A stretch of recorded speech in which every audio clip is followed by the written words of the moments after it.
Shalom, meus amigos, uma boa tarde a todos vocês. Hoje eu estou aqui com meu amigo Daniel Sela.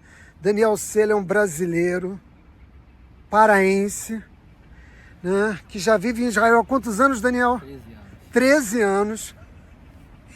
E apesar de ser reservista das Forças de Defesa de Israel, se apresentou como voluntário nesse momento, que, como vocês sabem, é um momento bastante delicado da história de Israel e que necessita enormemente de soldados, sobretudo soldados da reserva, soldados que já foram treinados no passado. E Daniel tem 6 filhos pequenos e já não tinha mais a obrigatoriedade de se oferecer como ser reservista IDF, porque ele já tem 45 anos de idade. Para mim ele é um garoto, mas ele está quase na idade limite permitida pelas Forças de Defesa de Israel. Daniel vive em Hebron, vive num dos lugares mais perigosos de Israel, de modo que ele já tem alguma experiência em lidar com o perigo no seu dia a dia. Mas a gente está falando aqui em tom de brincadeira. Eu pedi que Daniel viesse até Jerusalém para poder presenteá-lo com um capacete, meus amigos. Daniel, o que você disse que ia fazer quando recebesse o capacete? Primeiro de tudo, obrigado, Atila. E colocar aqui, ó, o emblema do Beit HaMikdash, que é por causa disso que a gente faz esse trabalho dentro do Exército. E Bezerat Hashem, que a gente possa ver o nosso Beit HaMikdash montado o mais próximo possível. Sim, as doações de vocês ao longo desses mais de 600 dias em que as Forças de Defesa de Israel lutam contra o Hamas em Gaza, e agora, nos últimos 6 dias, né, atacando o regime tirânico do Irã, no estado persa, Israel segue com a sua missão. E eu fico bastante emocionado porque eu já estudo com Daniel há mais de 10 anos, no College Brasil Jerusalém.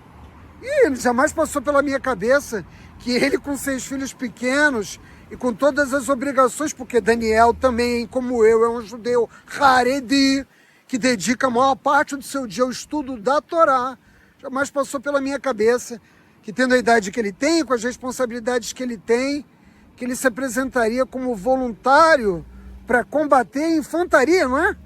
Daniel é da infantaria, meus amigos, é linha de frente, como a gente costuma dizer no Brasil. E eu trouxe ele aqui, eu fiz a doação, graças às doações de vocês do capacete, dei um kit de primeiros socorros, uma lanterna para o Daniel. Eu agradeço as doações de todos vocês e vou publicar no primeiro comentário desse vídeo a nossa conta para que outras doações possam ser feitas. Mas eu quero perguntar ao Daniel aquilo que provavelmente todos vocês querem saber.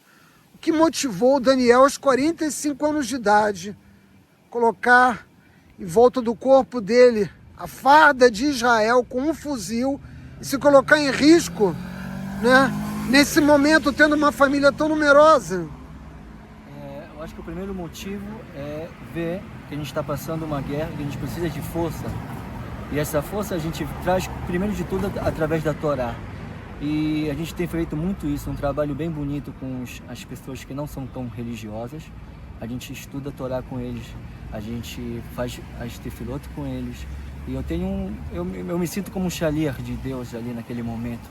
Então isso é uma coisa que a gente fala que, como a gente viu isso na Parashá da Amalek, o Rashi fala Elef Lamate. No caso, 1000 sai para a guerra, outro 1000 fica estudando. E eu acho que essa combinação de estudo e a Torá, no caso, a Torá com a parte do exército, ela é muito eficaz, que a verdadeira força do exército de Israel está na Torá. Isso é uma coisa muito importante, meus amigos. A Rabanut, o Rabinato-chefe de Israel, mobilizando os judeus ortodoxos para servirem as forças de defesa de Israel, mas sobretudo cumprindo essa missão de levar, emunar, reforçar a fé dos nossos soldados, porque é Hashem que maneja todos os acontecimentos que têm lugar no mundo, é Ele que abençoa e que amaldiçoa, é Ele que protege, que dá vida e que traz a morte. Nada acontece sem autorização de Deus.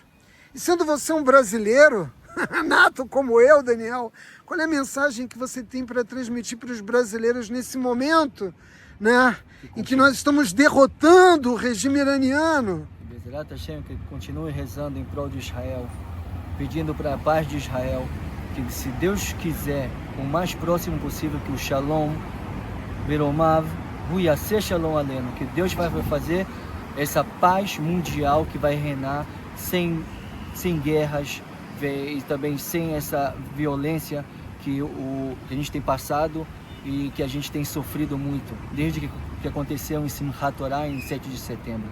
E a gente está aqui para dizer, continue rezando por Israel, mesmo que o governo de Israel, o governo do Brasil, é contra o nosso governo, é contra nossas atitudes, mas a verdade vem à tona e a verdade vai vencer o mal, que vocês vão ver no final, que Deus está com a gente.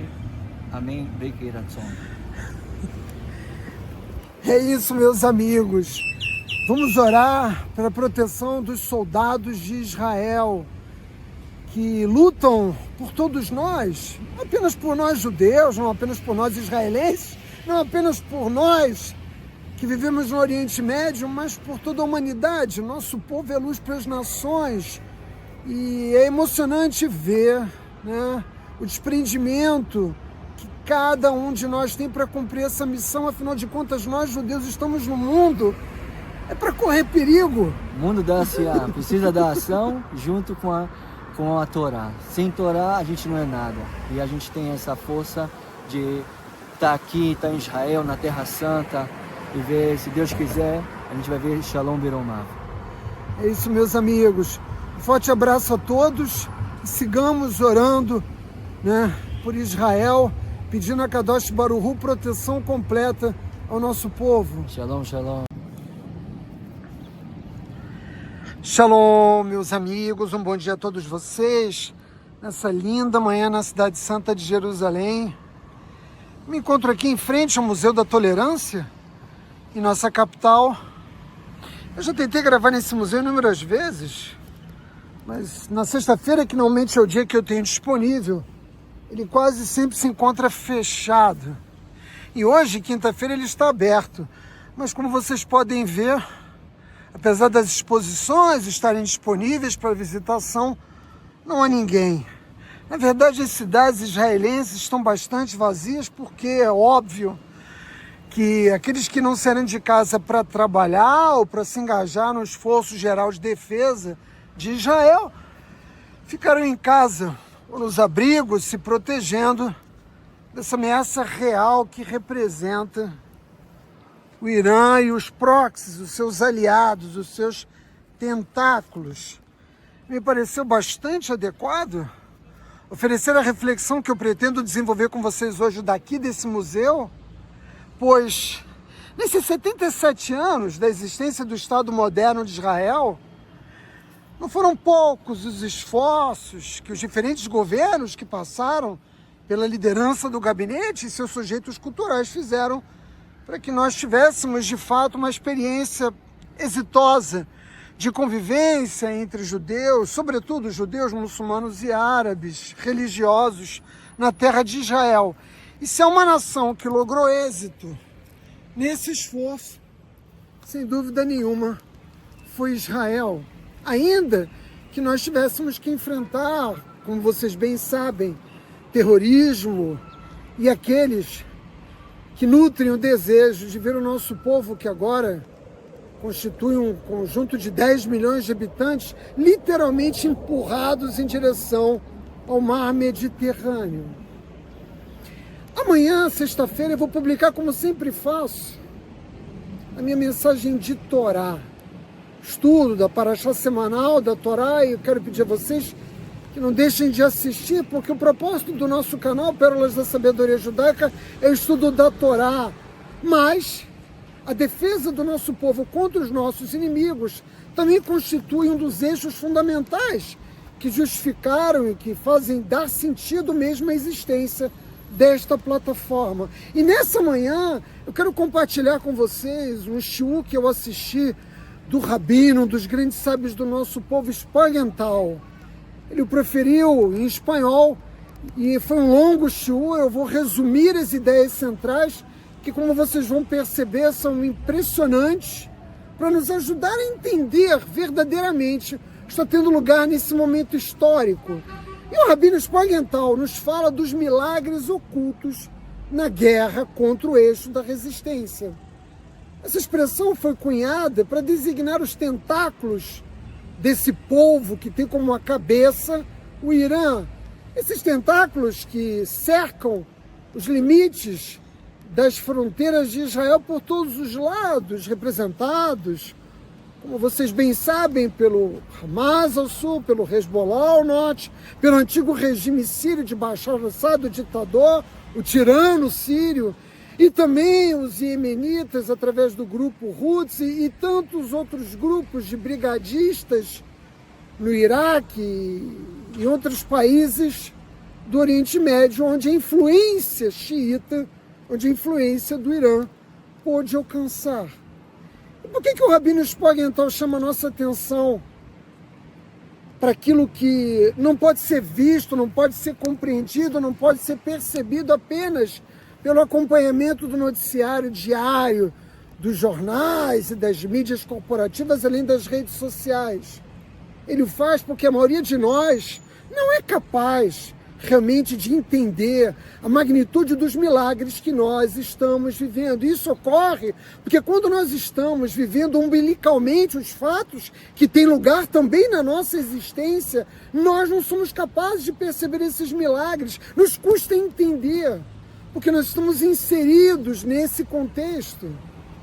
De tal modo que muitas vezes só os historiadores no futuro é que são capazes de revelar as nuances e os detalhes dos acontecimentos que tiveram lugar em eventos já ocorridos há centenas e até milhares de anos passados. Mas nós somos o povo judeu. Nós temos os nossos pés plantados com raízes profundas na terra de Israel, e nós temos os nossos sábios, e nós temos a Torá. Ou seja, nós, diferentemente de outros povos, podemos perceber com nitidez o que está tendo lugar. E isso nos exige uma percepção que para a maioria das pessoas se escapa, como eu disse antes, nos custa entender. Então, como nós devemos proceder para alcançar esse entendimento, Atila? Essa percepção com nitidez da realidade? É preciso que retiremos os ruídos que nos impedem de ouvir, que nos molestam na nossa compreensão dos fatos, para que nós possamos realmente ouvir, perceber aquilo que realmente vale a pena escutar. Não é difícil para nenhum de vocês compreender que nós vivemos num mundo sobrecarregado de informação, notícias, comentários a favor, contra, verdadeiros, falsos.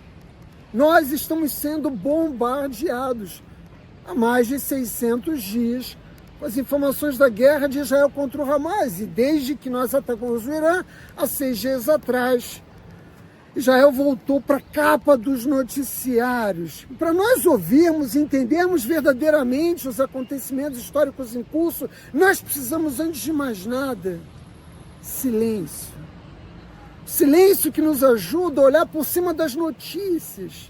E a primeira coisa que nós vamos perceber quando olhamos por cima das notícias, se dermos para cada um de nós a oportunidade de fazê-lo, é que não são as pessoas que são os motores ou os protagonistas do que está tendo lugar. Não é Netanyahu, não é o Ayatollah Khamenei, não é o Hamas, o Hezbollah ou as forças de defesa de Israel, não é Macron, Trump ou Lula. Nenhum deles, de fato, maneja a realidade. Não somos nós, seres humanos, que estamos manejando a realidade daquilo que sucede. E eu sei que ao ouvir isso, todos vocês aí do outro lado da câmera vão torcer o nariz e não vão dar muito crédito ao que eu estou afirmando agora. Mas até o final, esse breve shiur, eu tenho certeza que vocês vão concordar comigo que todos os acontecimentos que estão tendo lugar estão sendo manejados por Akadosh Baruch Hu. Para nós entendermos isso, é preciso compreender, antes de mais nada, que o plano do Irã, ele era genial e, ao mesmo tempo, satânico. Mas qual era o plano do Irã, Átila? O plano do Irã é nos destruir completamente, por meio de 6 exércitos com dezenas de milhares de homens e foguetes e armas que nos cercassem por todas as nossas fronteiras, grupos de terroristas, né, que lutam como jihadistas dispostos a morrer porque não tem nada a perder. Entendo antes de mais nada isso. Esse era o plano, com armas nucleares, sem armas nucleares. O propósito do Irã sempre foi esse. Por isso, nós designamos esse esforço como o eixo da resistência. Na verdade, nós é que resistimos. Resistimos à tentativa milenar de destruir o povo judeu, e o Irã é só mais um desses sujeitos, dos inimigos que a cada geração se levantam para fazer destruir o povo judeu. Mas apesar desse ser o plano era evidentemente que todos esses tentáculos atuassem de uma forma sincronizada para nos destruir. Não foi o que aconteceu. Infelizmente para o Irã, infelizmente para Israel, Sinuar, o líder do Hamas, se precipitou. Mas é preciso dizer que o Estado de Israel, ainda que não compreendesse o que estava fazendo, ajudou ao longo desses últimos 20 anos, pelo menos, que o Irã pudesse executar esse plano. E você vai me perguntar do outro lado da câmera, mas Átila, como? Como Israel ajudou?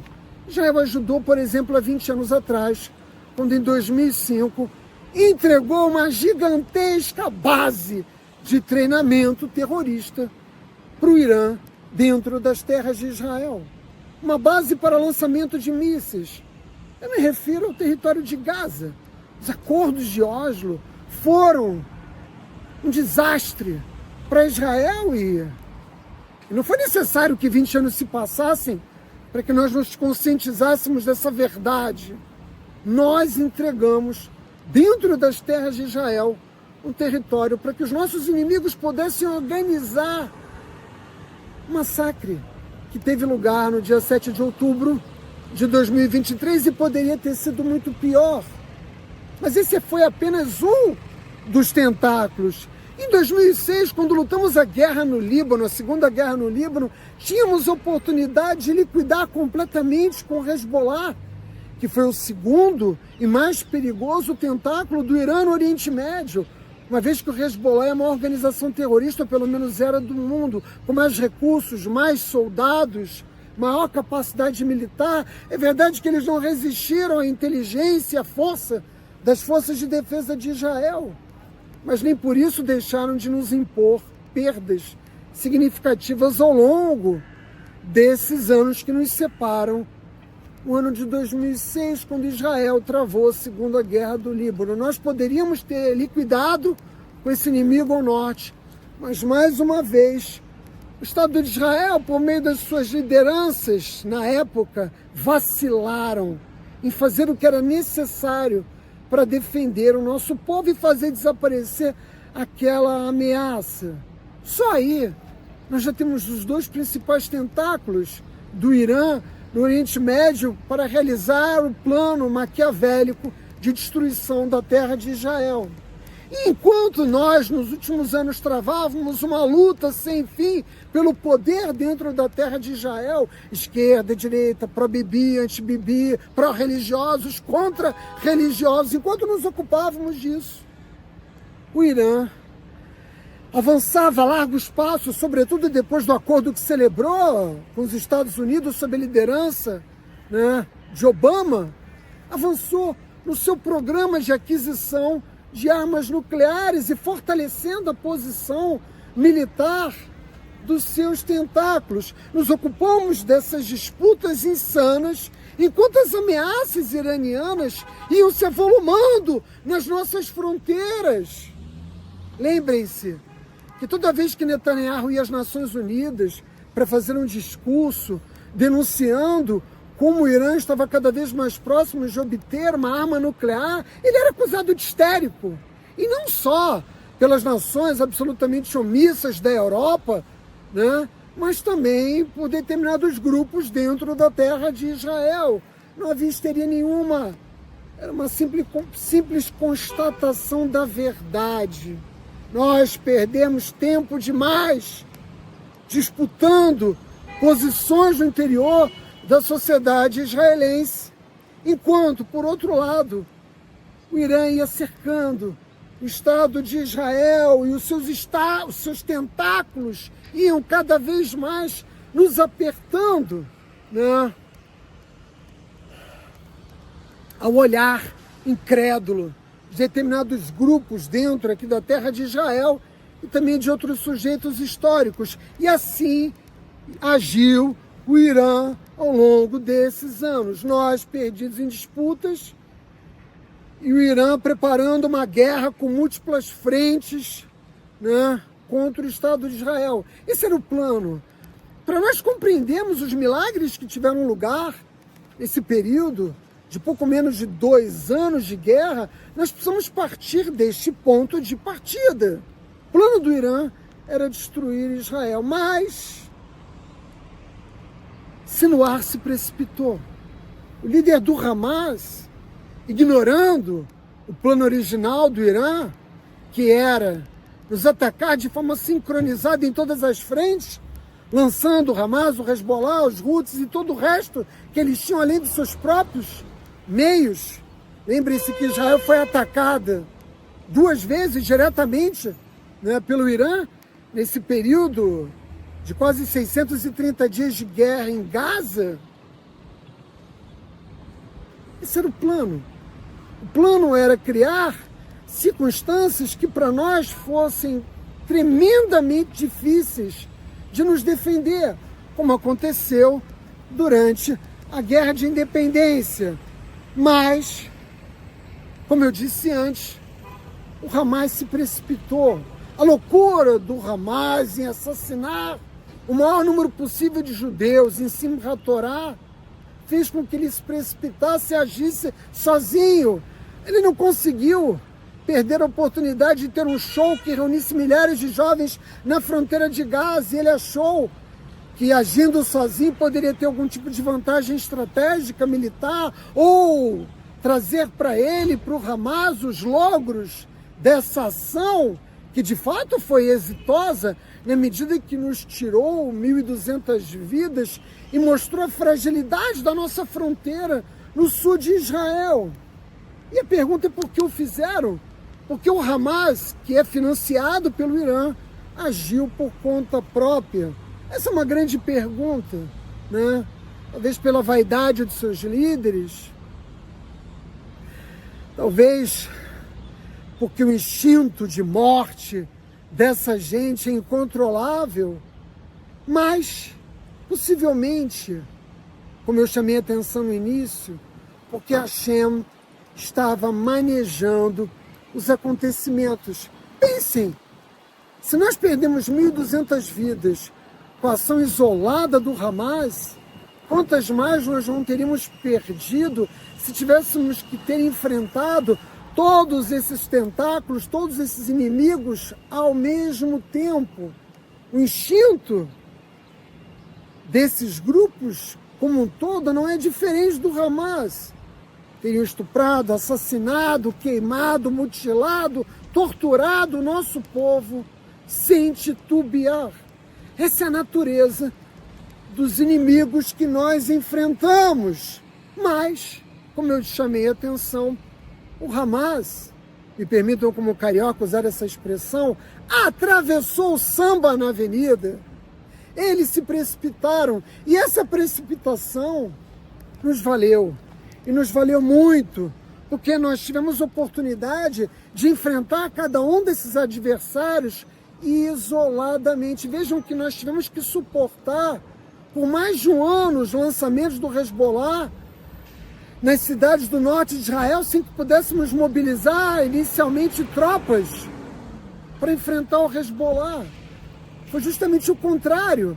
Nós tivemos que deslocar tropas do norte de Israel para podermos atacar com força total o Hamas no sul de Israel. Conjuntamente, todos esses grupos armados, caça passando aqui por cima, todos esses grupos armados teriam representado uma ameaça terrível para nós. Mas isoladamente, nós somos capazes, com a inteligência, né, do gabinete de guerra de Israel, com a inteligência dos órgãos de segurança e das forças de defesa de Israel, nós somos capazes de enfrentar e derrotar cada um desses grupos isoladamente. E esse foi o primeiro milagre. É óbvio que o ataque do Hamas em 7 de outubro nos custou muitas vidas, mas foi mais fácil de enfrentá-lo isoladamente. Esse foi o primeiro milagre, lutar somente contra o Hamas e não contra o conjunto das forças organizadas pelo Irã ao longo dos últimos 30 anos em todo o Oriente Médio. Como eu chamei a atenção antes, como o Hezbollah não nos atacou imediatamente após o massacre de 7 de outubro, nós tivemos tempo de nos organizarmos, né, de nos mobilizarmos militarmente para enfrentarmos com toda a força esse inimigo cruel que é o Hamas. Como eles não atuaram de uma forma coordenada, foi possível, como nós já realizamos na prática, a quase completa destruição do Hamas. Estamos agora na fase final da guerra e nada poderá salvar o Hamas, que já teve praticamente todas as suas lideranças mortas, assim como os generais iranianos. Por isso, agora fica fácil entender porque Netanyahu desde o início nos disse que essa seria uma campanha longa, porque Netanyahu entendia, por força da mobilização do gabinete de guerra, compreendia o que de fato nós enfrentaríamos. Portanto, agradeçamos a Hashem pela loucura do Hamas de nos atacar sozinhos. Vejam, nós podemos enfrentar separadamente o Hamas, depois o Hezbollah. Quando o regime de Assad caiu, Israel pode sobrevoar em território sírio e destruir todo o exército da Síria. A Síria, uma nação que jamais esteve disposta a celebrar um acordo de paz com Israel, como fez a Jordânia e o Egito, constituiu um inimigo permanente na nossa fronteira norte também, nas colinas do Golã. E nós conseguimos quase que, em menos de 24 horas, destroçar o exército da Síria, porque não queríamos permitir que os ativos militares do tirano derrubado fossem para as mãos do novo governo sírio, do qual, obviamente, nós devemos manter uma desconfiança contínua. Ao cortarmos os tentáculos, um a um, que nos restou, a cabeça do povo, a grosso modo, é isso que deve ser contado quando nós nos lembrarmos do dia 7 de outubro. Ele foi um grande milagre. Provavelmente tenha salvo o nosso povo, pois se tivesse ocorrido de uma forma diferente, como planejado pelo Irã, muito mais vidas nós teríamos perdido. E essa loucura do Hamas e dos seus líderes nada mais foi do que as mãos de Hashem no seu contínuo processo de supervisão divina. E passo outro caça. Motivo de orgulho para todos nós judeus, a Força Aérea de Israel. Mas as mãos de Hashem, Yad Hashem, não pararam por aí. O que mais que aconteceu, Átila? Que pode ser qualificado como um milagre oculto? As eleições estadunidenses. Vejam, Israel estava praticamente com as mãos amarradas durante ou em conflito com o governo norte-americano durante a governança de Biden. Todos vocês sabem disso, que apesar dele ser amigo de Israel, a política dos democratas nos Estados Unidos criavam terríveis embargos, não só no sentido de nos oferecerem as armas que nós necessitávamos, mas de todo o constrangimento diplomático e político criado por este governo para que Israel fizesse o que tinha que ser feito em Gaza. Biden, como todos vocês sabem, já sofria de senilidade e ele acabaria sendo substituído na candidatura à presidência da República por Kamala Harris. Essa mulher é uma antissemita de carteirinha, pró-Palestina, alguém que teria criado para nós, com certeza, um poderoso embargo de armas político nas Nações Unidas, teria tornado a vida do nosso povo, das nossas forças de defesa e do nosso governo muito mais difíceis. E aí a Kadosh Baruch Hu atua realizando o segundo milagre oculto, que foi a eleição de Trump. Vejam, em 2020, quando Trump perdeu as eleições, ou seja, ele não foi reeleito, ele não se tornou o 46º presidente da República dos Estados Unidos, muitas pessoas não entenderam, se revoltaram, não conseguiram compreender o que estava tendo lugar. Poucos presidentes americanos não conseguiram se reeleger, mas Trump não conseguiu. E por favor, não me venham com discurso de fraude, ele perdeu as eleições. Ele perdeu as eleições porque a Kadosh Baruch Hu não queria que Trump fosse reeleito. Era importante que os 4 anos de governo de Biden fossem exercidos pelos democratas, para que Trump pudesse agora voltar ao poder, para ser não mais o 46º, mas o 47º presidente norte-americano. Vejam a sintonia da mão que maneja os acontecimentos da vida e da história dos povos, mas sobretudo da nação de Israel. Imagina se Trump tivesse sido reeleito e ao final do seu mandato os democratas tivessem reassumido o controle do poder político nos Estados Unidos. Nós estaríamos enfrentando toda a ordem de dificuldades. Então o primeiro milagre foi a loucura do Hamas. O segundo milagre foi a eleição de Trump. A volta não apenas dos republicanos, mas dessa figura que todos nós concordamos, não se trata do homem mais piedoso que já pisou na face da terra, mas que foi escolhido a dedo por Akadosh Baruch Hu para estar no lugar que ele está nesse momento. O que me lembra de dizer a vocês, como nos ensina a sabedoria da Torá, que Hashem controla os governos das nações. Se Bolsonaro foi presidente foi porque foi o desejo dos céus. Se Lula é presidente agora é por causa da vontade dos céus. Se Macron governa a França é por vontade dos céus. Se Netanyahu voltou também ao governo de Israel, depois de estar afastado, porque tínhamos perdido as eleições na legislatura anterior, foi porque era Deus manejando os acontecimentos. Era para que Netanyahu voltasse à liderança do nosso povo nesse momento histórico.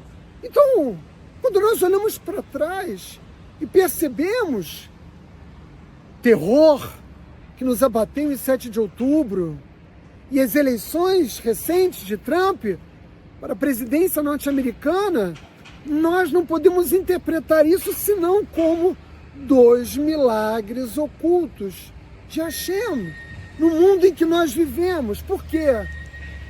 Ainda que Trump não nos ajudasse em nada, que não é o caso, pelo menos ele não nos amarraria as mãos. Israel está assombrando as nações do mundo com sua capacidade.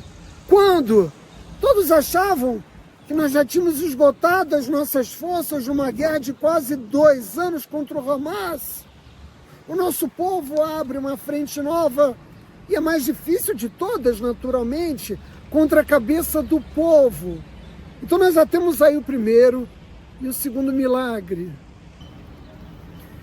E esse segundo milagre nos valeu muito, porque sob a liderança de Trump, os Estados Unidos nos venderam algumas armas e nos deixaram em paz, como se dissessem, façam o seu trabalho. A verdade é que nós lutamos não só por nós, mas lutamos pelos Estados Unidos, lutamos pelas nações covardes da Europa, lutamos inclusive pela Arábia Saudita, lutamos por todo o mundo livre. Trump é um episódio muito especial na história política mundial e naturalmente nos Estados Unidos. Ele é meio como o Milei na Argentina, né? É um político que não dá muitos ouvidos à opinião pública e ao que é dito. Por exemplo, Trump ignorou as decisões do Tribunal Penal Internacional que pediu a prisão de Netanyahu e não vacilou em sair em defesa intransigente de Israel. Goste você ou não, e eu mesmo confesso que nunca fui fã do Trump, essa foi escolha de Hashem. E Hashem tem o controle sobre as escolhas dos governos de todas as nações. Todos esses sujeitos históricos ignoram o curso dos acontecimentos, de tudo aquilo que ocorre, mesmo diante dos seus olhos. De tal forma que os nossos inimigos, que não se limitam ao Irã e às nações árabes, a eles tudo que importa, na verdade tudo que importa ao mundo é impedir Israel de lutar contra as ameaças que nos colocam em risco, que colocam em risco o exercício do nosso direito a sobreviver. Não importa a guerra na Ucrânia, os massacres no Sudão, não importa a miséria na América Latina e os desacertos dos diferentes governos espalhados pelo mundo, a guerra entre o Paquistão e a Índia, tudo o que importa. E é nessa direção que os olhos do mundo se voltam, é para Israel. Portanto, a eleição do Trump, num momento preciso, não antes, mas agora, foi um enorme milagre, foi um segundo milagre. Passemos para o terceiro. Em 2011, eu vou reavivar a memória de vocês, Barack Obama disse que a ditadura de Assad ia cair, mas não caiu, né? Nós sabemos que a Síria viveu uma guerra sem fim. E quando foi que o tirano caiu? Agora, quando nós necessitávamos que ele caísse. Para quê? Para nós podermos utilizar o espaço aéreo sírio e também iraquiano para podermos atacar o Irã. Ele não caiu quando alguns agentes e sujeitos políticos desejavam, mas quando foi importante para Israel, quando foi necessário. E como eu chamei a atenção agora há pouco, em pouco mais de 24 horas, Israel destroçou as aeronaves e os tanques do exército sírio. Aí nós temos o terceiro milagre. Meus amigos, tudo isso ocorreu em menos de 2 anos. Bem menos, nós estamos no 20º mês da guerra contra o Hamas. Em menos de 2 anos, todas essas circunstâncias históricas ocorreram, né, concomitantemente para criar os cenários que nós estamos assistindo. Mas não acabou. Átila, não acabou? Existem mais milagres ocultos? Existem! Eu, na verdade, nem pretendo, nesse vídeo, esgotar todos eles. Eu vou chamar a atenção apenas de alguns deles. Porque, como eu disse, o show do Rabino Spagenthal era muito longo e eu não pretendo me estender, como ele, nas minhas palavras. Mas como assim, Átila? Os milagres não acabaram. Os Houthis, né, nos atacaram no momento histórico mais preciso. Vejam, quando o avião israelense, e durante o período que eu estou aqui gravando essa mensagem para vocês, já passou uns 10 caças aqui sobre a cidade de Jerusalém, quando um caça israelense decola, a gente está falando da Força Aérea de Israel, ele praticamente sai do território israelense. E ele não tem que sobrevoar muitos quilômetros para atingir os nossos inimigos. No Líbano, em Gaza, na Síria, ou como foi no passado, na Península do Sinai, no Egito ou na Jordânia. A Força Aérea israelense não precisa ir longe para realizar a sua missão de defesa da soberania do Estado judeu. Porém, quando os Houthis nos atacaram, o que aconteceu? Um enorme desafio. Por quê? Porque o Iêmen está a nada menos do que 2.108 quilômetros distante da terra de Israel. A aviação israelense estava acostumada, a manter os seus caças no ar por alguns minutos, foi obrigada a se organizar para viajar de 2 a 3 horas, que é o tempo necessário mesmo para um caça alcançar o território iemenita e lançar as bombas contra as posições dos Houthis no Iêmen. Vejam que para poder fazer isso, nós tivemos que montar uma estrutura que nós, ainda que tivéssemos treinado, a Força Aérea com certeza já possuía os meios e possuía alguma capacidade para isso, mas é completamente diferente. Você tem que abastecer as suas aeronaves em pleno voo. É completamente diferente você organizar voos em caças por um período tão longo. Mas, na verdade, a Kadosh Baruch estava só nos oferecendo a possibilidade de treinarmos. Nós sabíamos que não enfrentaríamos resistência aérea contra os iemenitas no território do Iêmen, mas o desafio de atravessar uma distância tão longa, com a Força Aérea Israelense, nos deu a possibilidade de nos prepararmos para o que viria.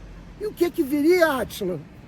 Não 2.108 quilômetros, mas 2.313 quilômetros, que é a distância média, pelo menos da maioria das cidades do Irã, que nos separam de Israel.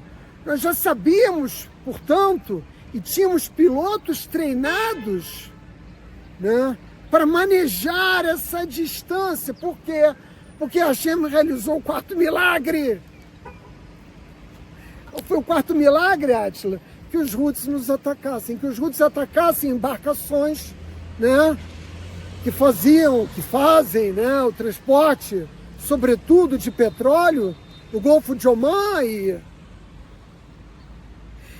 forçassem os Estados Unidos a agir, e também a Força Aérea Israelense. Esses mísseis balísticos iranianos que foram lançados pelos Houthis contra Israel, apenas um deles chegou a efetivamente conseguir impactar o território israelense.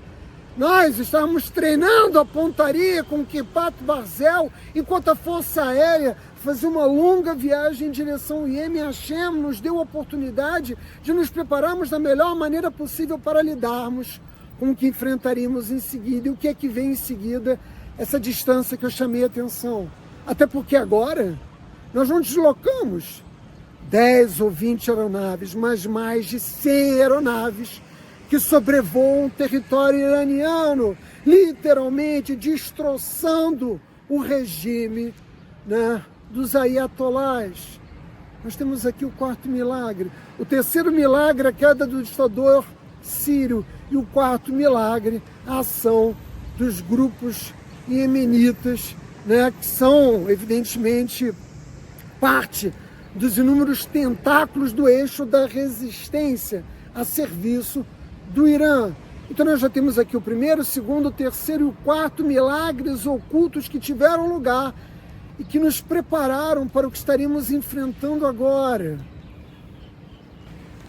Kadosh, Kadosh, Kadosh, Adonai Tsevaot, Melokol Horetz Kevodó, Santo, Santo, Santo é o Eterno dos Exércitos, e toda a terra está cheia de sua glória.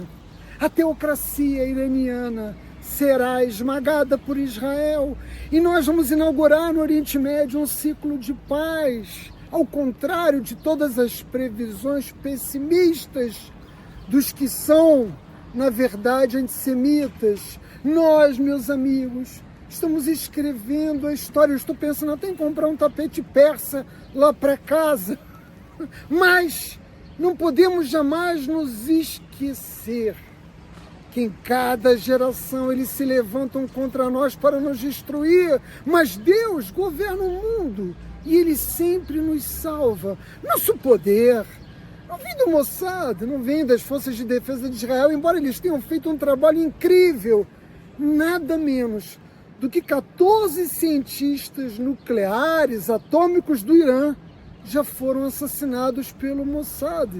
E esse é o quinto milagre. O fato de que nenhuma única aeronave tripulada de Israel foi abatida. Não perdemos homens na guerra contra o Irã. Quem de nós, na melhor das previsões, poderia imaginar? Eu mesmo tive a oportunidade de dizer ao longo desses anos, enquanto clamava para que Israel destruísse o Irã, que teríamos que pagar um preço alto em vidas, sobretudo das forças de defesa de Israel. Mas a verdade é que nós não perdemos um soldado sequer. Quem de nós, em suas melhores previsões, poderia imaginar isso? Isso é um milagre, é o maior de todos. Nossa força, meus amigos, é a nossa história, é a nossa terra, é a nossa Torá, nosso pacto, nossas raízes, plantados nessa terra que eu tenho o privilégio de poder pisar. E apesar, já temos tido 24 cidadãos israelenses mortos por conta dos mísseis iranianos e mais umas 200 de feridos, o nosso povo grita: Kadima, avance, lutem e destruam o nosso inimigo. Nosso povo está unido. E o cidadão israelense quer que a ofensiva da Força Aérea Israelense pare agora. Essa força de seguir lutando, mesmo contra todos os nossos inimigos, só o povo judeu tem. Nós somos como Mordecai, como nos relata Miglar de Esther. Nós não nos ajoelhamos diante dos nossos inimigos. Mordecai não se prostrou diante de Ramã, e nós não nos ajoelhamos para a comunidade internacional, para os governos antissemitas que insistem em promover ódio contra Israel, como é o caso da França e também do governo brasileiro. Nós não nos ajoelhamos em hipótese alguma. Nós somos um povo que sempre viveu e continuará vivendo até que a redenção messiânica tenha lugar no mundo, coisas perigosas. Mas por que, Átila? Porque esse é o nosso propósito. Nós somos trazidos a esse mundo para realizar tais vitórias, tais conquistas, tais acontecimentos. E o mundo não se cansa de se surpreender com o nosso povo tão pequenino, 0,02% da população mundial, mas gigante nas suas realizações. Nós venceremos o Irã e venceremos todos aqueles em cada geração que se erguerem contra nós, meus amigos. Avante, Kadima!